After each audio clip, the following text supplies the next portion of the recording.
back. Welcome to Abstractable. This is a podcast for the entrepreneurial spirited, the curious, the hungry, and those keen to learn a few things. We distill down the ideas and discuss the lives of the world's best thinkers in startups, business, psychology, creativity, and today, the business of food.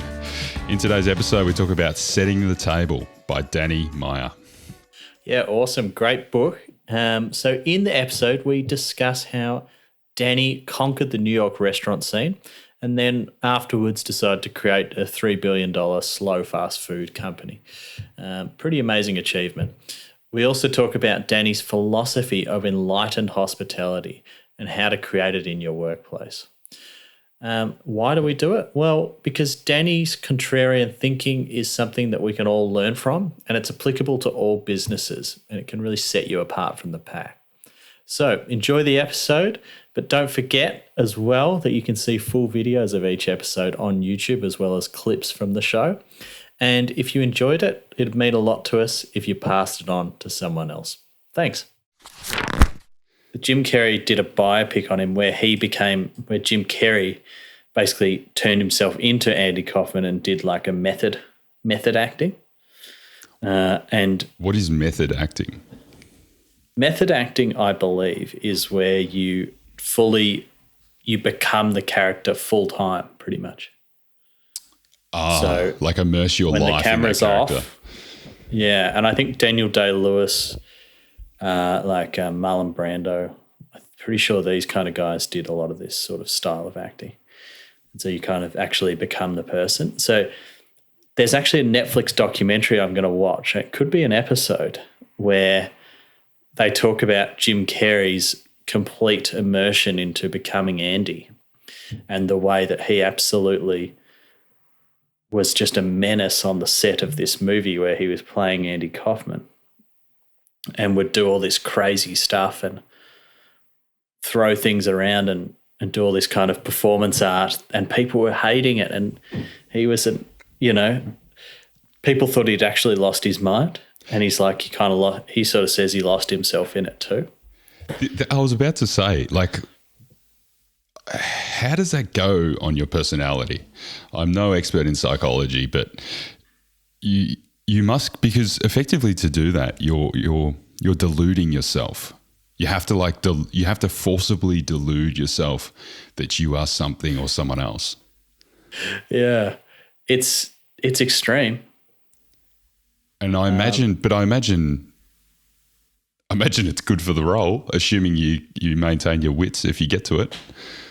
Well, yeah, some of the most successful actors do this. See, that's where they really separate themselves from the rest of the pack, Lockie. What about the ones? Like Christian Bale. Go on. He's a method actor.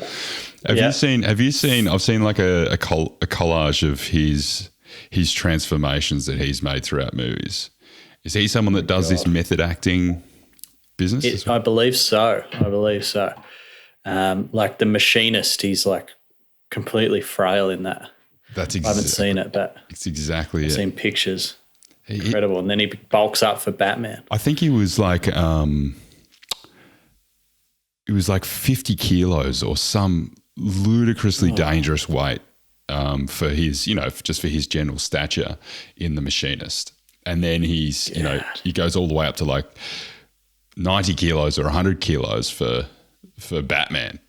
That's incredible. Yeah. Like a body transformation like that when he's not just going to, McDonald's and eating himself silly. That was like muscle that he put on and muscle that he shredded. Ridiculous.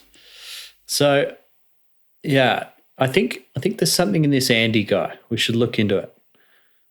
My spidey sense is kind of up for this guy. He's like this obscure comedian. He keeps getting referenced in different things. I want to dive into it. Do you reckon he's like this, almost like a bit of an enigma, but people in the know about him? Because I don't know him.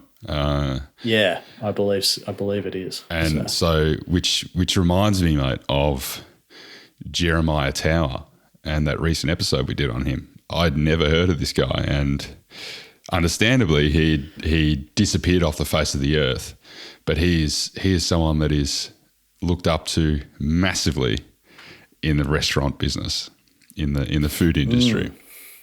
Yeah, we've got to keep finding these people who are hidden. Yes. The enigmas of the world. Yeah, that influence a lot of people. But Jeremiah Tower is very, very fitting for today's episode too, mate. Indeed. We're diving back into the restaurant world. We just can't get enough. But this is a little different because this is kind of about the business of running a restaurant and how it applies to other businesses and the business world in general. So who are we talking about and what's the book? Yeah, so the book is called Setting the Table. And it's about Danny Meyer, who he's a famous restaurateur. He runs some incredible restaurants around the world. And this episode probably contrasts the last foodie orientated one we did with Jeremiah Tower and Francis Melman. That was probably more centered around the creativity of food. This is probably more centered around, as you say, the business of food. And so my understanding, it's pronunciation Danny Meyer. Danny Meyer. But depends who says it. I'm really excited about this. I got a mate with the same last name. Shout out to Fergus, and he'll appreciate that pronunciation. Okay, little in joke there for Fergus. I like it. So this is a great book. This guy is an amazing business person and restaurateur, and he's managed to be so successful in a business that, as we've heard from Peter Thiel, is almost impossible to succeed in. So we look forward to probably uncovering some of those secrets and diving into his philosophy. I reckon it's super relevant to every type of business. Yeah, and this is the big thing, mate. It has cross applicability, and that can be seen because of the philosophies that underpin it. A lot of it is framed up under the context of food, but I think he's in turning a lot of conventions on their heads. You could apply this anyway. Quite exciting. So I think, and I don't think you have to own a business to apply this. Pretty much if you work in a business, if you have a job, this is going to be pretty helpful. So let's dive into learn a bit about Danny. So Danny was born and raised in St. Louis, 1958. So he's in his 60s now. And good vintage. Eh? Good vintage. Yeah, well, he's 1 year before the he would have been 11 at the big 1969, the big there's something about 1969. There's a lot of things that happened. It's a cool year. It is a cool year. And I'm always fascinated by people that have, lived through that at varying points in their life and their perspectives on it. Anyway, he was very, very fascinated with restaurants at a young age. It sounds like he actually had quite a privileged upbringing. Yeah. In the sense that he was able to dine at nice restaurants. He was able to go on travel abroad and get to experience some of these heavily food-rich cultures. Namely, Italy was one of his greatest fascinations as a kid. He was also privileged enough, mate, to go to some fancy restaurants in the States. And we mentioned Jeremiah Tower earlier. He was able to go to some of his restaurants, and I think that really sparked a deep fire inside him. And it kind of sparked for me the question. It was, I think these are very forming years for him. And if he hadn't have had those, I can't imagine he would have gone on to do what he has done since. No. It allowed him to get just such a deep, contrasting knowledge of what was going on in the food world that was so different from elsewhere or other upbringings in America. I think it gave him an edge, for sure. This is that whole travel thing. You often hear people talk about travel and travel and keeps coming up in our biographies. Well, that's true. It's a common thread. People having lived in multiple countries, particularly throughout their childhoods, I think it just gives a bit more of a perspective on other things exist, and maybe it kind of zooms you out a bit and stops you being focused on the right in the weeds so much. I'm not sure what it is. I reckon you hit the nail on the head at the start of that, where you said it allows you to realize that your normal is not fixed as some sort of like immutable law of physics. It's a lot of things are just assumed or cultural or something, and I don't think you really realize that until you to see how other people live, because I think you're able to reflect on your own circumstance when you see something different, and you make the comparison. I love that exact phrase, the immutable law of physics, as in your own universe, and it is absolutely not the case once you start to see some other things. I think that's great, mate. Put that up on a little plaque. We're just patting ourselves on the back today. That's good. So anyway, let's skip forward a little bit further.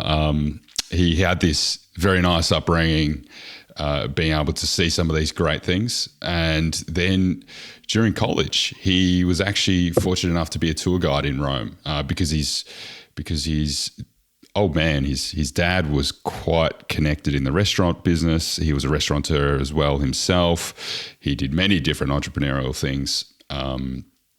And that allowed Danny to jump on board as well. He was so fascinated with Rome that he returned there to study international politics, which was his original kind of tracked career path. And this is again, pulling up Peter Thiel, this is very much, he was on that track, and he had to really kind of shake himself to come off it. So we'll get to that. After finishing his studies, he came back to the States. He had his first real job, which was as a salesman, and he did very well.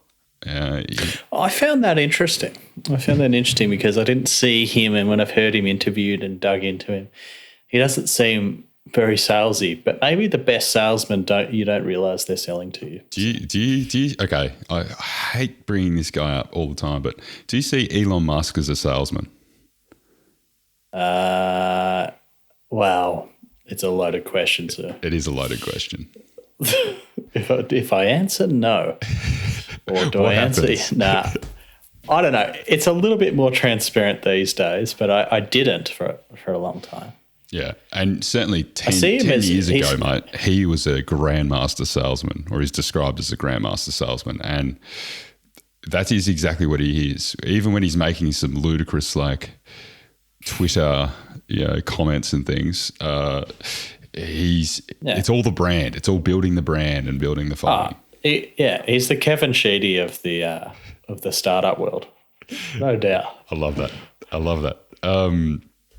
So that's a Australian Football League ex-coach for those. Southern. Only certain states of Australia will understand that one. Yes. Yeah, very specific states of Australia. So, will Fergus get it? I think it's Fergus a Fergus. Will get it. Fergus. And that's another shout out for Fergus. So, there you go. His first real job was a salesman, and I think this has actually been a critical skill for him. And I think what he embodies is that grandmaster salesmanship, in that you don't realize you're being sold to, but you're being sold to. Reading this book, I want to go check out some of his restaurants for sure. Absolutely, just for the experience. It's on our list. So this book in itself is a great marketing tool for him, even though he's teaching his business philosophies. So he was making something like $150,000 a year with US dollars a year with commissions, back in the 80s. So that's quite exceptional money back then. It's big money. It's big money. And he eventually decided it was time to get serious. And that was never a good sign. Yeah, never a good sign. And what it meant was he wanted to become a lawyer, and he saw himself as becoming a politician off the back of a prestigious law career later on. And then that's when he was really going to start making his impact, making a difference. The night before he was to sit his SAT, he was out for dinner with his uncle and aunt, and he said he just didn't want to be a lawyer. I imagine he'd had a couple of wines by this point in time. And his uncle he remembers his uncle blurting out to him. He just says, "Well, why don't you just go do what you've always wanted to do?" And he's like, "What do you mean? What is that?" And his uncle says, "You've always been obsessed with restaurants and food. Go and start one." And so basically that was an inflection point for him to completely shift paths. He did the SAT the next day, and he didn't even apply for any law schools. So he was committed. He'd made the leap by that point. That's cool. That's cool. I like it. It's quite high risk for a guy that seems quite risk averse. Maybe just a sign of young age. So 24, he got his first job as an assistant manager at an Italian restaurant, and 27 was the point in time where he started his first own restaurant, Union Square Cafe, for a mere $700,000, which is a lot of money. Yeah, it's a lot of money, which he got mostly from friends and family. However, it seems like most of it was loans, and the kind of deal he got on like a 20-year lease for that location was apparently absurdly cheap by the time it got to like year 8, 9, 10, Yes. So it turned out to be a very good deal. But a lot of capital up front. This was a place that, where it was a very, it was like almost pre-gentrifying, or it was an area under gentrification, so only just starting to be developed. And so he had $300,000 in the kitty, and he had to raise the rest from, as you say, family and friends, which continued to be a thread throughout the rest of his ongoing investments, which has done quite well, not just for him, but also for his friends and family. So yeah, go. No, it was just interesting that, he obviously is another note of his family having some money. So they were able to stump up $700,000 to get him going. Yeah, it's very fortunate. And this is the challenge, mate, of something like the restaurant industry is you do need to have some brick and mortar to get going. And so it's incredibly high risk when you compare it to something like the startup world, where you need a laptop effectively. It's interesting to think like, okay, he started his first restaurant in 1984 or whatever it was. But, if he was born in 1958, I would say from the age of 6, that's when he started his restaurant career or something, because he was eating at all these different places around Europe and getting interested and really taking it in. So by the time it got to 1984, he was ready to go. He'd had a long apprenticeship. Yeah, well, that is the exact word, mate. The apprenticeship. So his apprenticeship started at the age of 6 because the fire never went out. It was always there, even when he almost derailed the whole thing on the track, that track profession. So that was his Miles Davis quartet for John Coltrane, right? Traveling around Europe, sampling all the foods, working in restaurants, which he did from time to time before he started this. He went to culinary school, he really soaked it up. Yes. Well, yes, and he did go to culinary school. Yes, he did get. He did spend some time over in Italy and in France, learning from some of the greatest chefs that were around, because his family was connected to some people over there. So he was very fortunate in that sense. But the passion, that was almost non-existent, because he almost didn't listen to that, I think, was the important point to make there. And so, mate, so what has he done? Fast forward. Yeah, what happened? So he's Union Square Cafe, which is, I'm sure many people recognise the name, but it's won New York's favourite restaurant 9 times. So that's no little feat. Gramercy Tavern. Yeah, so this is New York City. It's probably got 20,000 restaurants. They notoriously turn over all the time, They don't survive. And then not only was he in the top restaurant, won the top restaurant 9 times, favourite, sorry. He's always 2 or 3. Like, so even if he didn't win it, it was like second, third, consistently for like years and years and years and years in something that's a faddish kind of business. So I just want to kind of illustrate how much of a difficult thing that is. It's faddish, and there's, on the face value, it seems like an industry that's very easy to copy. And so what I mean is, let's take like the Melbourne cafe scene. Remember when they first started serving like burgers with coloured buns, or there was like matcha green tea, or one of those like fatty things, and then one place sets the bar, and we've definitely spoken about this in the past. One place starts doing that, and then all of a sudden everyone else starts copying it. But it's only on the face value. And so I think there's a lot more depth within the kind of heritage and the culture of the restaurant, which Danny makes very clear in the way he runs his restaurants. Yeah, this is it's like the 100-meter, he's the Usain Bolt of restaurateurs.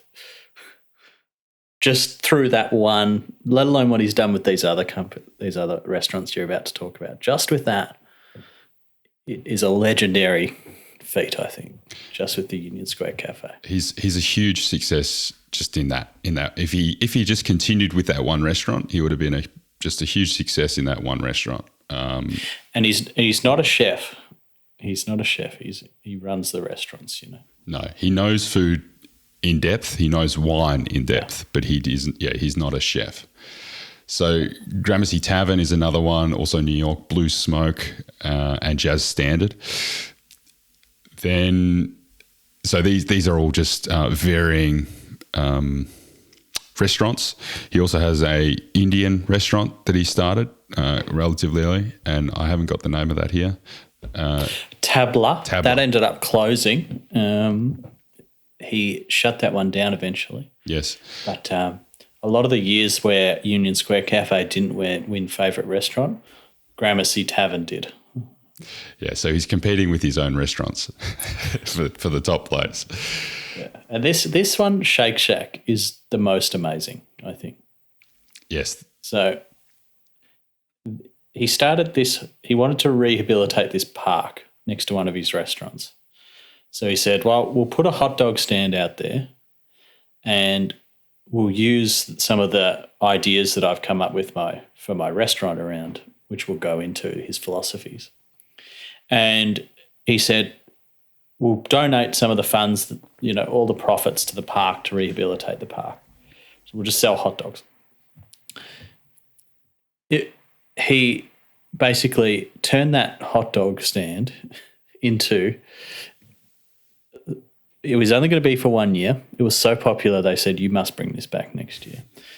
He brought it back next year, and then they're like, a couple of years in, they're like, look, the lines are too long, you need to make a second one. Fast forward, he turned that hot dog stand into a $3 billion chain of slow fast food restaurants. Which is Shake Shack. His use of enlightened hospitality.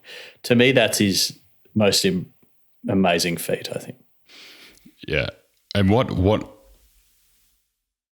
is so incredible about that is the original intent of the hot dog stand was to rehabilitate the community and the park around it. So when he originally negotiated the deal for his lease on his restaurant, he basically said to the investors and the property owners that they needed to buy in to helping rehabilitate this park, and many of them kind of scoffed because it had tried to be done in the past many, many times and it had failed. And so he was heavily invested in trying to rehabilitate all the surrounding amenity around his restaurant and the community nearby. So I think that's quite a commendable thing.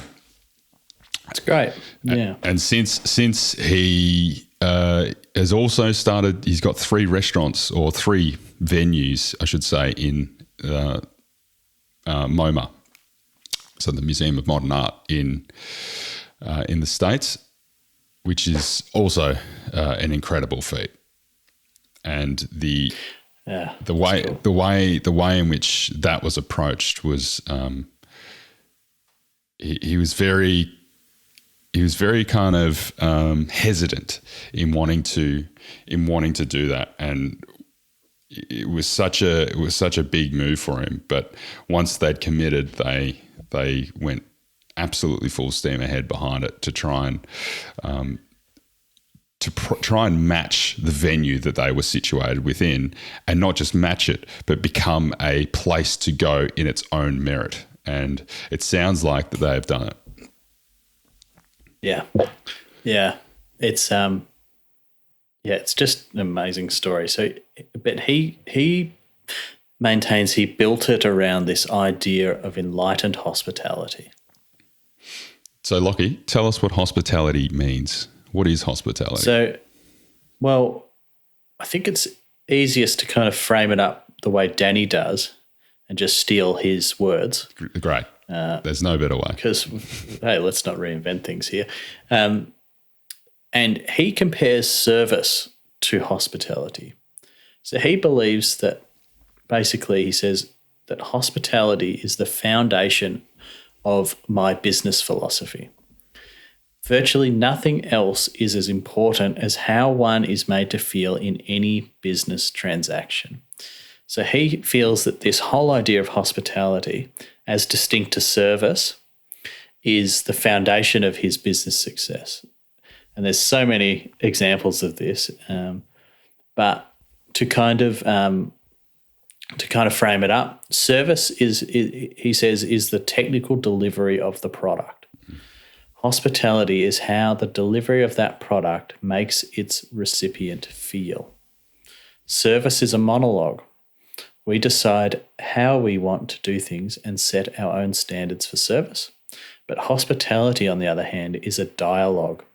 To be on the guest's side requires listening to that person with every sense and following up with the thoughtful, gracious, and appropriate response. So, I think we've all heard this kind of idea of, treat the customer well and all this kind of thing. But his philosophy is so much deeper than that and so effective. And it's based off a lot of deep kind of business philosophy. Again, is probably the right word as well. And the strategy is as follows. Any business provides a service or a product or whatever. And most, let's just use the word service. Most businesses kind of, their ego tells them that their service is special, it's different, it's very unique. And it is probably different. It's not that different, So great service is just delivering to spec almost, Have you met the customer's needs? That other people can do that. So if you're competing just on that, you're in trouble, because it's effectively a commodity. But So, let me, yeah. can I just interject, mate? So Get in there. It's interesting how we define spec in this case, right? Because I think it's really important to emphasize that service for Danny also doesn't just mean you want a burger, we'll give you a burger. It's got a bun, and it's got a meat patty, and it's got some cheese and the sauce. No, it's an exceptional level of service. So the spec coming in the door has high quality, aligned with what it is that the business is trying to do, or the owner is trying to embody within their product or service. Yeah. And I think that's really important to highlight, because even just to get a ticket to play, or just a ticket in the door into this philosophy, that is required. That's true. It's not just like, very, very good point. It's like ticket to entry is amazing quality, first of all. Yeah. But his thing is, you raise the bar higher by employing this idea of enlightened hospitality. And the enlightened hospitality then means that that's something other people just can't copy, because that's the soul, that's the personality, that's the care, that's the trust. That's all those things that make a connection with you and a business, the customer and the business. And there's a lot of different ways that can be created. Have you ever been to a fancy restaurant, mate? I have, yes. Unfortunately. Yeah. I've been to, I'm not going to point any names, but I've been to fancy restaurants in the past, right? And no names, please. No names. I won't be allowed back. What, are you worried they're listening? Like, what's the problem here? Come on. Oh, okay. Sorry, the flower drum's listening here. We can't. So let back in. I can't actually think of any specific names. So no, actually. So the next, your next career is definitely politics. I've got one, right? Yeah. Okay. I've got one. All right. I can't recall. Arpège in Paris. Okay. So I think this was the height of this, and overly fancy, overly whatever. And so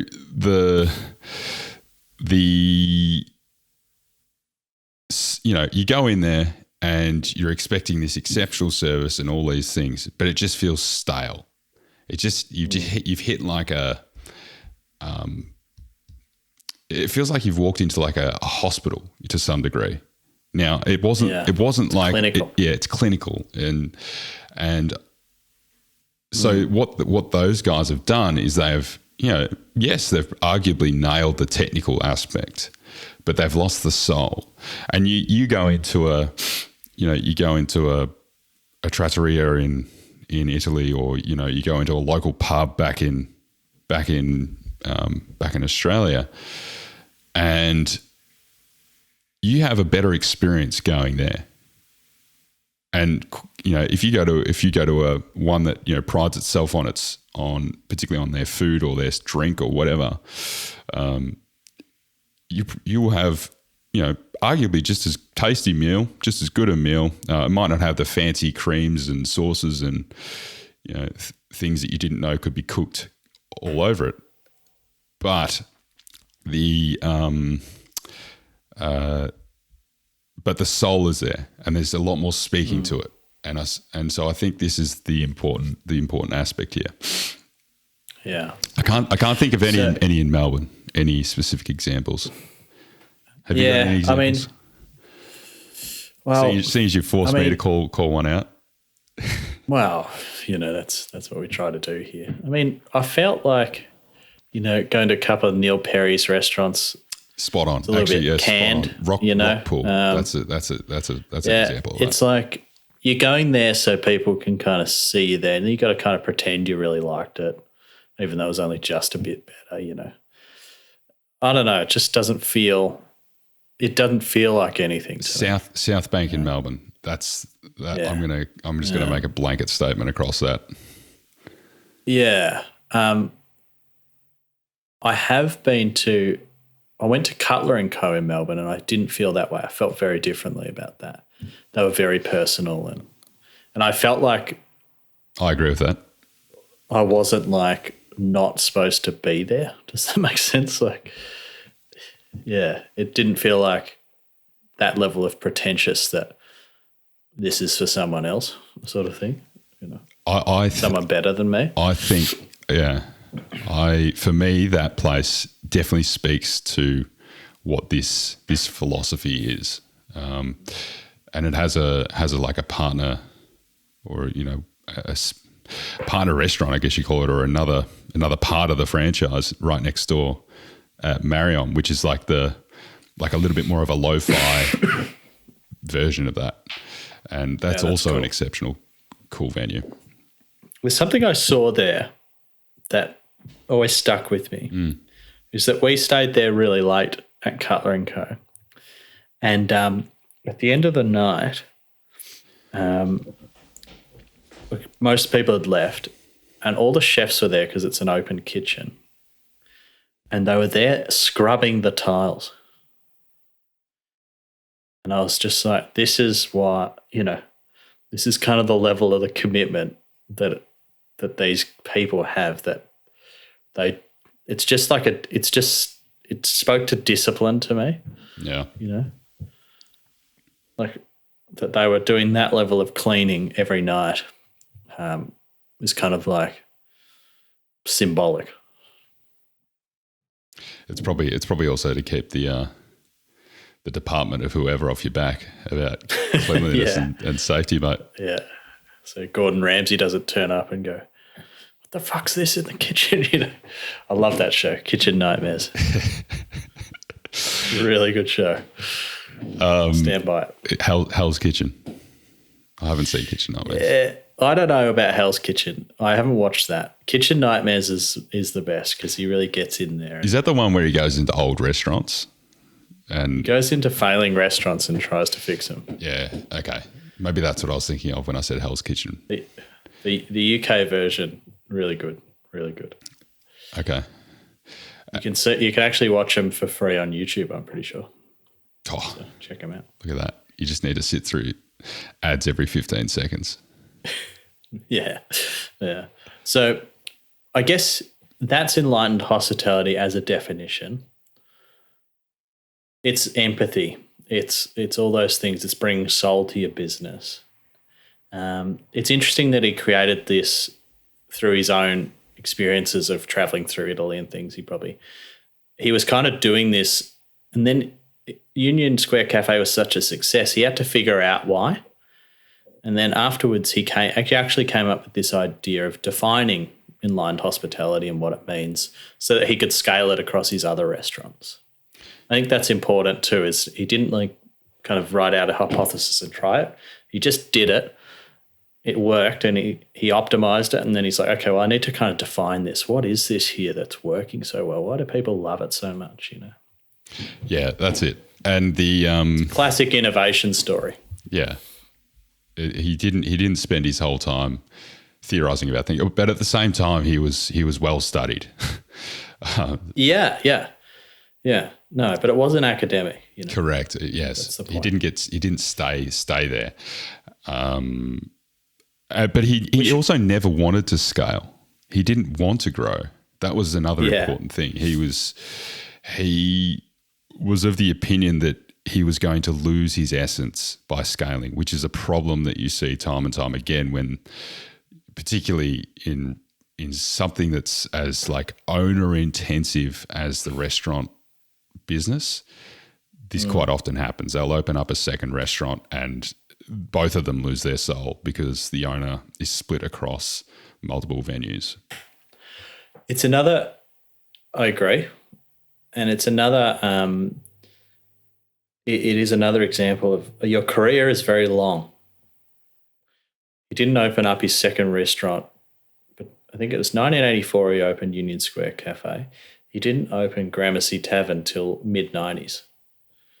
So he took 10 years to do his first restaurant. And then 1994 or 5, fast forward, Shake Shack in kind of 2004, 2005. And then he only scaled that up in the last 10 years or so, you know.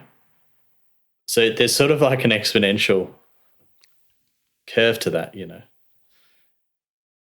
Is that he really ramped up towards kind of probably the back end of his career. It's interesting.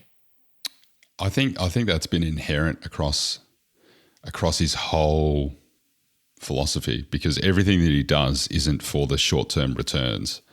Everything that he does is for the long-term, the long-term payoffs, which is, provides a better outcome, not just for customers, but eventually for him.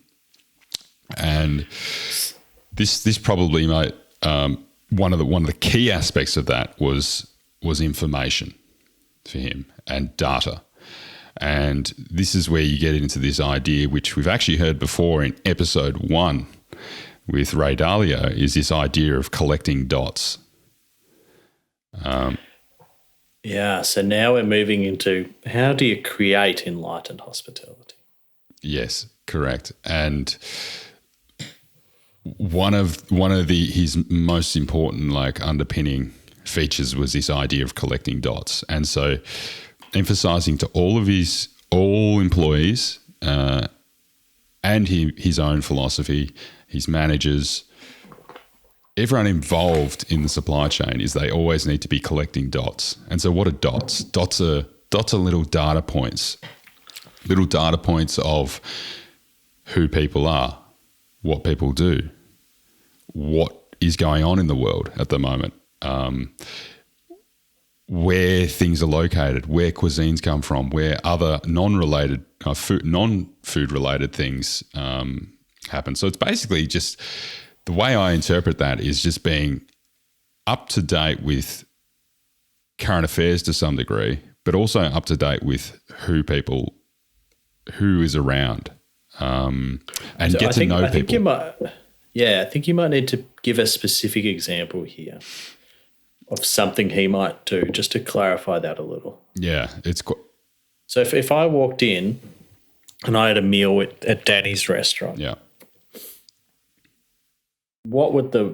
how would they interact with me, and how would they collect dots on me? So one of the first dots that's collected, mate, was when you made the reservation. There is a little bit of a profiling that goes on about you. So now when they originally started doing this, it was with pen and paper, and so they'd have a little book.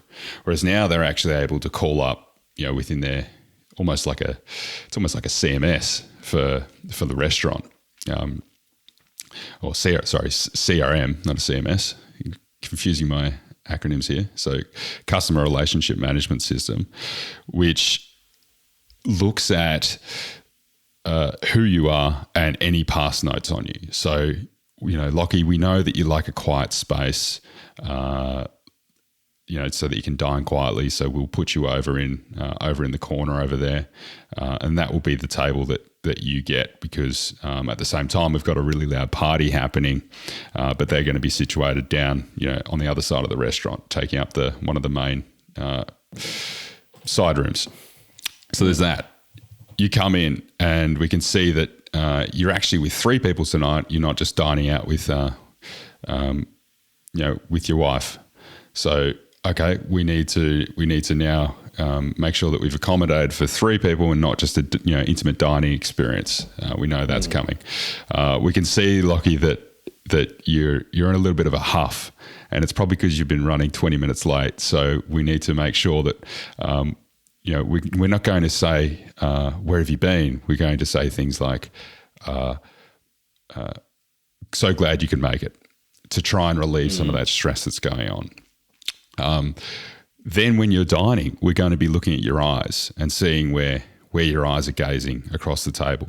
Are you all engaged in the center of the table, or are you kind of looking around wondering what's going on? That's like a live indication of how you're feeling at that point in time. And so there's these historical bits of data associated with you, and then there's these live bits of data that are associated with you. And all those things are collecting dots. And if I walked in and I was like, oh, man, I've parked across the street and it's only a 15-minute spot.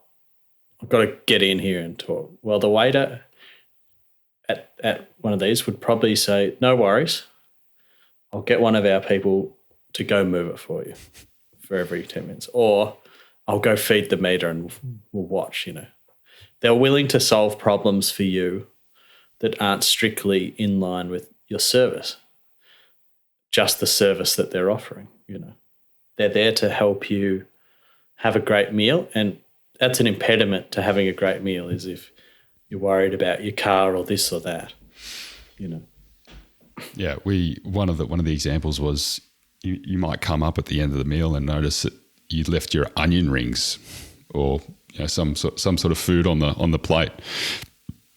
That's a bit of data. That's collecting a dot. And so he actually had this very instance happen for a couple that was dining, and he'd found out earlier on that they were from somewhere down south where apparently it's very good for onion rings, doing really good onion rings. And so he came up and he was speaking to them, and he said, so were you guys, you didn't enjoy the onion rings or something of that nature? They said, well, it just wasn't quite crispy enough for us or something of that nature. And this was something that he was only able to tease out because of the conversation that he'd sparked up previously and the connection he'd made to where they were from. And so eventually they ended up wiping that entire dish off the menu as a result of not being able to provide consistent quality on it. Yeah, it's fascinating. And look, in his opinion, the customer isn't always right. That's not authentic, It's not an authentic relationship. But it doesn't mean you have to kind of embarrass them either. There's context. You have to have that kind of emotional intelligence to read a situation and deal with it. But don't lie to people. People don't like that, Yeah. It's very fake. There's that very call out the elephant in the room mentality about things. So if one of his waiters was opening up a bottle of wine or something, and maybe because they placed a really big emphasis on nice wines in their restaurants, so and the cork snapped through opening the bottle. So rather than just kind of trying to either partially cover it up and then, both parties somewhat pretending that they didn't see it or, that it was nothing, the waiter would instead go, well, looks like somehow this cork is broken. So if let's open it up, let's see how it tastes. If it's not right, then I'll get you another one, no problems. And so by doing that, he hasn't gone down the path to immediately just discard what is probably a pretty expensive bottle of wine, and he hasn't also gone down the path of setting the expectation that everyone needs to just accept it and move on. Because I think you can go either way there. Yeah, that's really interesting. I want to share with you my favorite, probably almost my favorite thing from this whole book, I think. And he's got this philosophy on problems because, restaurants are classics for just having, problems and the client's right there, and his whole thing is like, don't not have problems. That's business is problems. You're there to solve problems. Things go wrong, all this sort of stuff. What's really important is you write a great last chapter. So he talks about it in the context of, I'm eating at his restaurant. The waiter spills all the wine over me. I'm going to go tell everyone about that because it's just a crazy story that's interesting and people want to share it. Okay, that's happened. But what you need to do is you need to make it so the the finish of that story is just something amazing that's turned it kind of from a story about the wine on you to a last chapter that solves the problem and kind of turns it around and says something about enlightened hospitality. So the example he gives in the book is that the Senator John Kerry ate at one of his restaurants, and he found out later on that that John loved the meal, but there was a beetle in one of the salads that was served to him or one of his people he was with or whatever. And, there's fresh vegetables. Organic food, mate. Yeah, that's it. It's fresh vegetables. A couple of bits of extra protein. But it's sort of like, oh, my God, there was a beetle in the soup, or there was a beetle in the salad. Crazy. And so, but, they liked the meal enough that they came back later on another time. And when he knew that he'd booked, so he wasn't able to fix it. I actually think it was like the same day or the next day. It was like immediately after. Yeah. Okay, so he was going back. He couldn't solve it in that sitting, but he came back and he said, when you're serving John his salad, put a little piece of paper on top and write the word Ringo on it. And then basically say, look, I just wanted you to know that's not the only type of beetle that's going to be found in your salad, And all of a sudden that flips that entire story, And that's hospitality. And I thought that was just so clever and genuine and authentic and meaningful, Yeah, I think the really important thing there, Lockie, is if you'd been given salmonella poisoning, we're not going to write a handwritten joke and leave it in your next meal if you come back to the restaurant. So there's like this. Each situation needs to be taken, on its own merits, and he highlights that as much as possible, try and introduce humour. But there's a few circumstances where you absolutely can't introduce humour. Yeah. I guess this takes us into like the next kind of part of this hospitality. This theory is that it's all about people, Oh, that's nice. It's about hiring the right people. It's about hiring the right people. Yeah. So he has very, very specific hiring, and most of these great businesses are very careful about who they hire. Aren't they? What is it about the people that Danny goes for? I think the way he describes it, mate, is it's very much it's almost like a copying down of what the business philosophy is about, right? So as an absolute minimum, we get the technical stuff.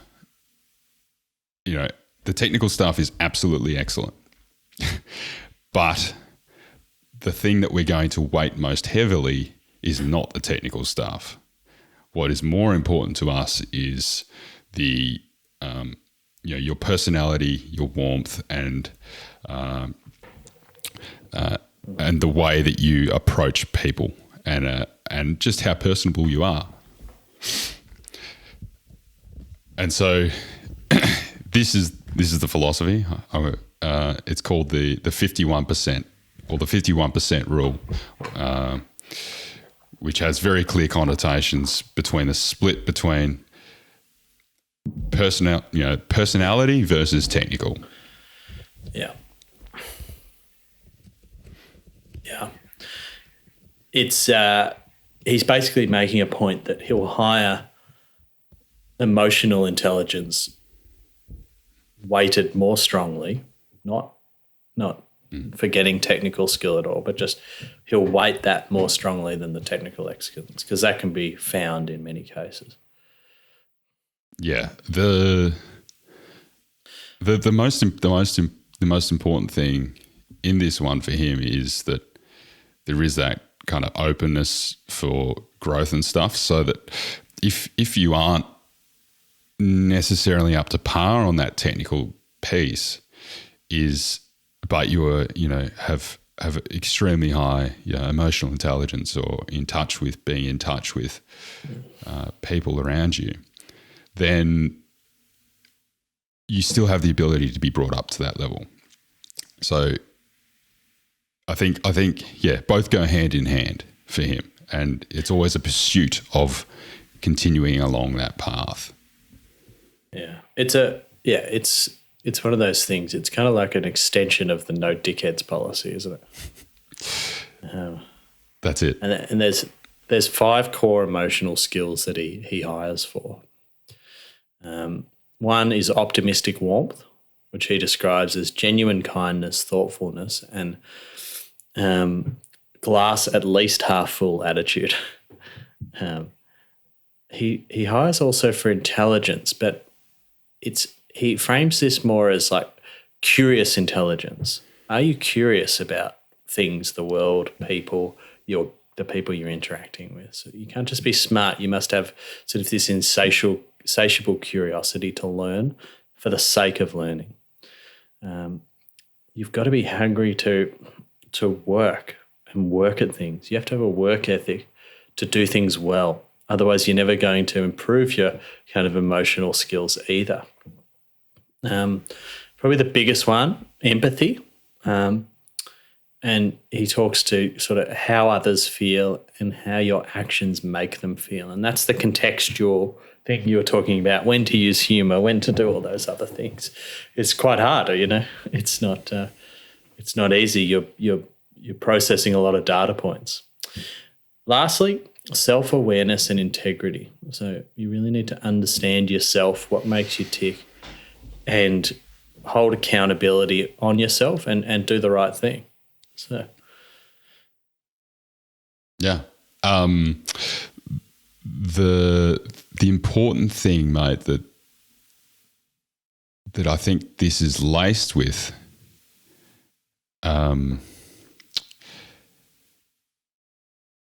is, yeah, it's a continually evolving beast, no matter which way they go about this. And the other thing is, it sounds like, you know, he's trying to find, because, you know, these are like very sought after things, and particularly in such a competitive business. But he also again flips the entire thing on its head, in the sense that he wants to be a servant. He's very much about that servant leadership. He wants to be able to provide as much as he possibly can. And almost get out of their way and just allow his staff to do whatever they want to do. And to do that, they need to have the same guiding posts that he does. And these are very much the guiding posts in which he directs his life and his businesses. Yeah, and people with these attributes that he then empowers, they have the level of intelligence to do long-term things, and he allows them to do that. So he'll let people give a free meal, give a bottle of wine, give a nice treat, where it's not every time, but it's just at the right time, you know. And that keeps people, that's something, give something, and it's not for the sake of getting something in the return, but that's kind of what happens, you know. Yeah, it comes back to that. Yeah, it comes back to that rewriting or writing that last chapter. One thing that they used to do is if customers, this is right back in the early days, is if customers had to wait a little bit longer for a meal because it was an extremely busy night, you know, they would get some dessert wine on the house. Now, back when they started doing this decades ago, this wasn't done at all in the States. It was certainly a thing that was being done abroad over in Europe, but it was not a thing that was done here in the States. And so this, I don't know. Have you ever been given just like a dessert wine at the end of a meal at a restaurant? I have, actually. Yeah. Yeah. Or like maybe more like a limoncello or something. Not a wine, but like a limoncello or something. It makes you feel great. Yeah. Like you forget it's a random everything. act of kindness. You forget everything that was even slightly off about that entire situation. If there was even anything that was off. It's just that sort of, it shows how little this is done. It's not about getting it every time. It has to be personal. It has to be meaningful. So it reminds me of another company called Zappos, which I read a book about, and their founder, Tony Heisch, I think his name is. And he set up this sort of .com company that sold shoes. And he set it up, and he said, after a while, he said, look, we're a customer service company that sells shoes. That's just kind of like what happens. We sell shoes, but we're a customer service business. So they do things like if you ring up, they do phone help, first of all. If you ring them up, you can ask them for like anything almost. Like you can ring them up, and if even if you're not a customer, I'm pretty sure you could call them up and be like, hey, I need help with this. I'm in the trouble. I need this help, I need a cab. I need and they'll just help you, and like he'll do things like, every now and again he'll send people just an extra pair of shoes. Just like, thanks for being a loyal customer. Here's, and other things like that. And pretty much what happened was Amazon was competing with them, and they ended up creating all these divisions to like kill off Zappos, because they offered to buy them, and then they said, "Well, you can take our offer, or we'll just create something that takes you over." Anyway, what happened was they couldn't recreate it, and they did end up selling to Amazon because they were low on cash flow, but they made it so that they were completely separate and kept, and they still run it like this today, but it's kind of owned, at least mostly, by Amazon, because they couldn't recreate the loyalty, the feeling of the company. And I think it's very much this philosophy. Yeah, I think the problem that probably gets faced there, mate, is, and I wonder whether it will continue on or not. They probably need to have it somewhat decoupled from the rest of Amazon. But the biggest thing to achieve that is culture. It has to be culture. It's totally cultural. It's a real weird place to work, apparently. It's pretty cool. Yeah, well, talking about reframing conventions, mate. That was good. And that's the triple header of smooth transitions. We've had segues between every single topic today. That's incredible. That's it. So many pats on the back. Segues in Silicon Valley. So this is a big thing for him, is reframing the way in which he goes about doing things. And so I want to touch on the obvious places, which are the ones that are related to the likes of food products. And so this starts with, mate, the smoked steak. So because Union Square was like a bistro type service. It was a place to get a lot of those like classic, even French or even some I believe some Italian type meals. It was a bit of like a European fusion almost. He wanted to have like a steak meal, but there was already like steak frites being done and other steak combination and all the classic steak meals being done at other restaurants around New York and around his neighborhood. So he didn't want to copy them. And they decided that they weren't able to compete on that, some of these big steakhouses on doing those things. So they decided to reframe the way in which they approach steak, and they decided to smoke it instead of, throwing it on the grill. And as a result, they became basically like an institution for the smoked steak. And So I think that's really important, because if, as many places do, they'll want to bring in a classic and just do the classic, but quite often there's very little differentiation between them and the next person doing it. So he tweaks it up, he changes it up. He combines different things. He'll try and do something that's not too different, but is different. Yeah. Is that kind of what you see? Correct, mate. There's actually a place in Melbourne again, the City Wine Shop, that I think does a little bit of this, and they have an item on the menu called the chicken schnitzel, and so when you expect a chicken schnitzel, you're expecting kind of like a big like flat bit of chicken covered in breadcrumbs, etc. But this, it just comes out. It's got like a beautiful like little bit of sauce with it. It's a slightly thicker bit of chicken, and it's got a nice little coleslaw salad, and it's just a really like refined chicken schnitzel, right? Okay. But you can't get enough of it once you have one. Yeah, and they're the only one who does it. Yeah, that's exactly right. And I'm sure I'm sure places have caught on to that and are probably copying it, but it's just so fascinating. It's the same meal, but there's just a few tweaks, a few like level ups on bits and pieces that it just takes you over. It's similar to what they did with the what Danny Meyer did with the hot dog cart, which you spoke about earlier, mate. Like they sourced like the best hot dogs they could. They sourced the best buns that they could, rather than just, boiling the hot dogs in water.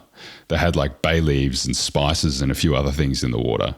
They provided like 9 different toppings that were potentially to be used. They bought the most authentic looking hot dog van from like, I imagine like the 60s that they could find. It's different. Plus they brought in all the hospitality and all of the, that 51% rule across everything. They'd remember the toppings you liked. Yeah. I know you said that, which is pretty cool. It's crazy. They used to open up in the morning and there was a line of 70 people just waiting there to have a hot dog, which is absolutely insane. That's cool. What about his business philosophy? So I think is there kind of contrarian stuff that he does that's more higher level? Yes. Do you think? Well, he flips quite a few things, I think, on their head. You've been speaking about, mate, the long-term game here. And I think there probably isn't enough long-term thinking, although it's arguably changing. But there maybe isn't enough long-term thinking in the business world, particularly when you move into like the public space, public company space, because investors want quarterly returns. And this is where you see companies go completely awry and lose touch with what they originally set out to do. And so he has this order of hierarchy. Now the advantage he's got is obviously it's a private company, so he's got liberty to do this. But his enlightened hospitality has a order of stakeholders, and so I'll read the order from most important to I'm not going to say least important, but least important. So number 1 is employees. Number 2 is the guests or customers. Number 3 is your suppliers. Number 4 is the community. And number 5 are your investors. This is true long-term thinking. This is exactly what it is, because what it means is you need to set expectations with the investors, and you need to be able to basically sell like a very meritocratic product or service in order to convince those investors to get on board. Well, the thing is, it kind of optimizes for profits, but it realizes profits are the outcome. of a lot of things going right in the machine. And I'd say it optimizes for the guests or the customers by putting the employees first. It means they're going to be better able to serve the guests. By caring about the investors last, you're actually kind of caring about them the most as well. You're just telling them, hey, be patient. We're building something. That's exactly right. It's almost, well, it comes back to what we just said before, mate, which is there's that really look after the employees and get out of their way to some degree. And they will make things happen. And I think that definitely underpins this. Taking another example, mate, is we mentioned community in there, which was also above investors. And his approach to starting up restaurants in some places was a similar approach you'd probably take to like property investing, which is looking at gentrification zones, looking at places that are up and coming, that are under development. And then don't just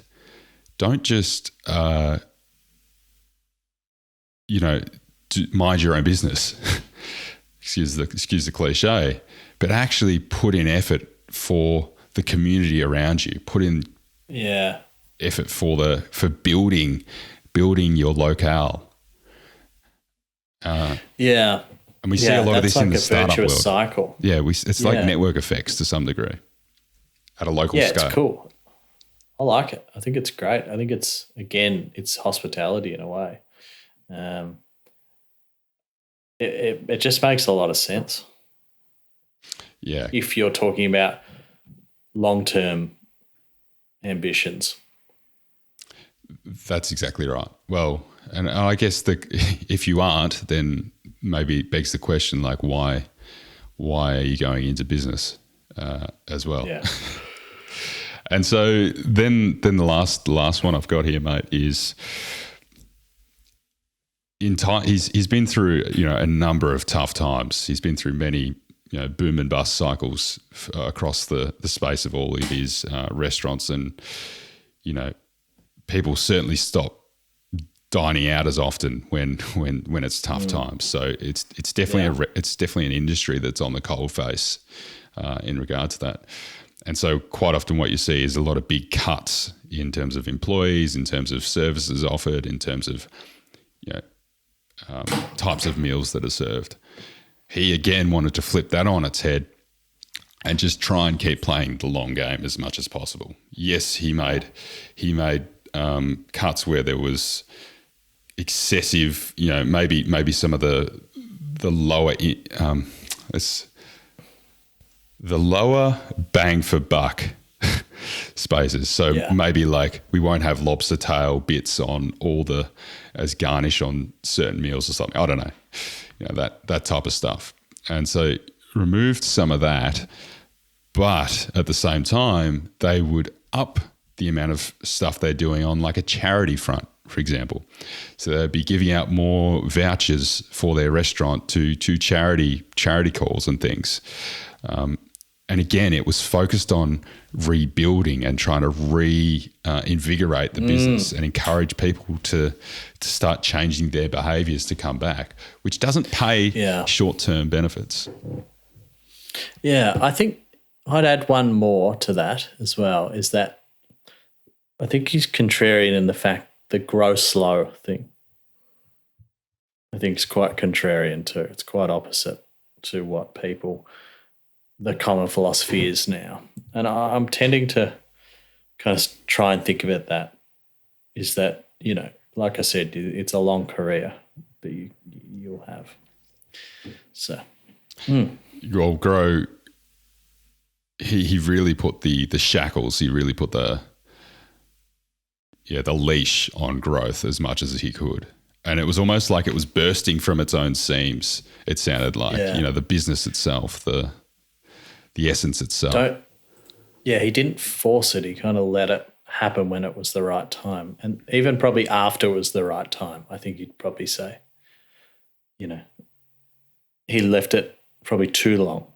But that just meant that tension, when it was ready to go, it really went, Yes. So Yes, I see what you're saying, mate. So with everything covered in this book, what are you looking to first introduce in your own business, for example? well, I think I need to define what hospitality means for our business. What's our version of hospitality? We're engineers, so I would say it's around the type of delivery that we give to the client, like how we deliver our service to them. And so it's about, for me and the team at FSC, to really dig into what our version of this is and what it means. You're going to start serving some dessert wines after each completion of a project? I wish. So I think that's probably number one, is that there's some thinking to do around our philosophy. But number two, a close second is write a great last chapter, because what we, like every business, have a heap of problems. And I think that we have a deep care for the outcomes, which our clients appreciate. But I think that if we start to really write a great last chapter, it's going to take that to the next level. Yes.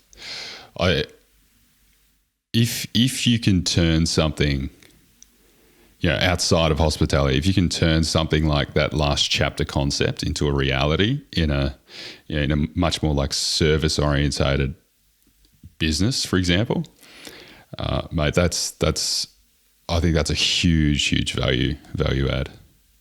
Yeah. Again, the reason this is so appealing to me is that, again, it's you're going to get the best outcomes when you're doing things that other people aren't, when you're really going against what other people are doing. And there's a massive trend away from this sort of thing. Dehumanization of service is a massive problem. You only need to they've gotten a little bit better, call a bank and you'll figure that out, People don't want to talk. They don't want to talk to anyone. Businesses just want to automate and get people out of the way, Are you? You should be. Are you seeing? Do you know what that, I mean? Mate? So I have a hunch we're in a lull, and the reason that we're in a lull is because we've probably there hasn't been enough focus on this hospitality idea, and so the automation or the technology and stuff in this case has come in too soon. So it's come in. Well, it's just not. It's come in earlier than when it was ready, if that makes sense. And it's not focused on the right thing. Yes. It should be like, think about the way the technology and the automation's not the problem. It's what it's used for. Well, classic case in point, mate. You try and talk with like an online chat bot or something. Oh. And it's most of them are hopeless. However, you do see glistenings of as technology is moving forward. There's something recently, I'm not going to get into it, like called GPT-3. It's like the next iteration on artificial intelligence communication.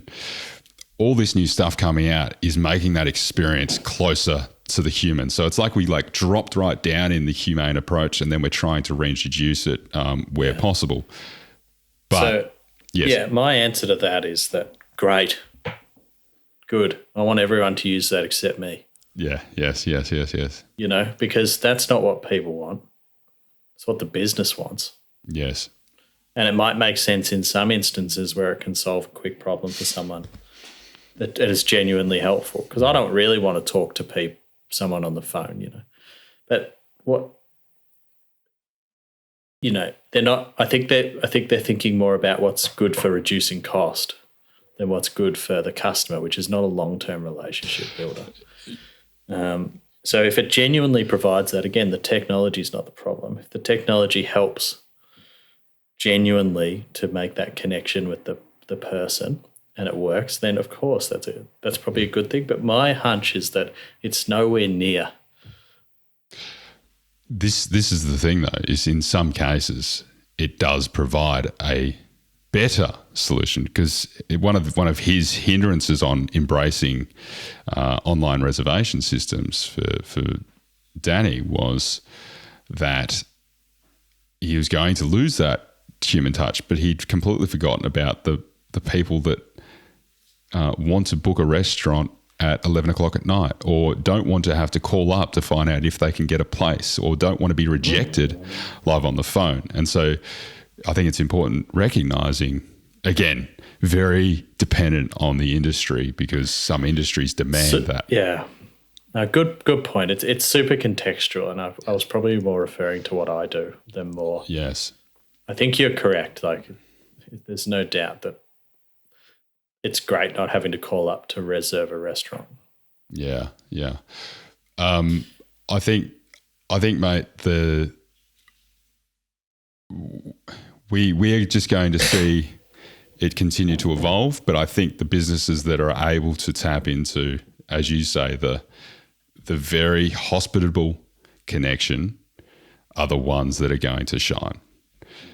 Well, that leads us into our closing quote. You can give it to us, mate. We were about to talk about this. Nice short closing quote this week, and I think it wraps up the book very nicely. So he says, "Business, like life, is all about how you make people feel. It's that simple, and it's that hard." I love it. Cheers, mate.